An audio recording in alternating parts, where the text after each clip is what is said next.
Ang susunod na programa ay rated PG. Patnubay at gabay ng magulang ay kailangan sa mga batang manonood.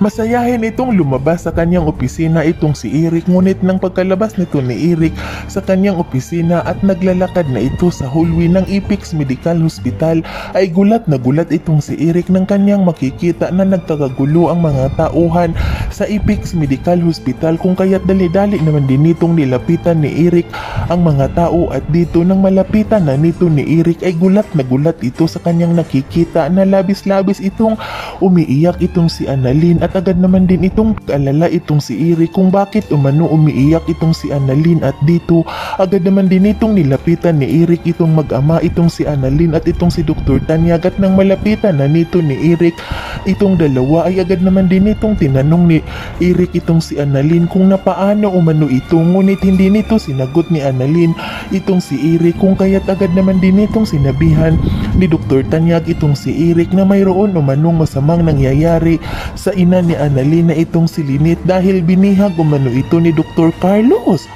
Kung kaya't agad naman din itong nakapagdesisyon itong si Eric na kailangan umano nitong iligtas ni Eric itong si Lynette, kung kaya't agad naman din itong sinabihan ni Eric itong si Annalyn na wag na umano itong mag-alala dahil gagawin umano nito ni Eric ang lahat-lahat upang mailigtas umano ang kanyang ina na itong si Lynette at dito agad naman din itong tinawagan ni Eric ang kanyang mga tauhan at agad nitong sinabihan ni Eric na kailangan umano itong gumawa ng aksyon agad at hanapin umano nila itong si Dr. Carlos dahil binihag umano nito ni Dr. Carlos ang kanyang asawa at hindi umano nito papayagan ni Eric na masasaktan umano itong si Lynette dahil hindi umano nito matanggap-tanggap ni Eric na makikita na magdudusa itong si Lynette dahil masasaktan rin umano itong si Eric, kung kaya't agad naman din itong pinakilos ni Eric ang kanyang mga tauhan at pagkatapos nitong makausap ni Eric ang kanyang mga tauhan ay agad naman din itong tinawagan ni Eric ang kanyang kaibigan na Colonel at agad naman din itong pinakikiusapan ni Eric na tulungan umano siya na hanapin ang ina ni Annalyn dahil binihag umano ito ng kanyang asawa na itong si Dr. Carlos, kung kaya't agad naman din itong pinangakuan ni Colonel itong si Eric na wag umano itong mag-alala dahil tutulungan dahil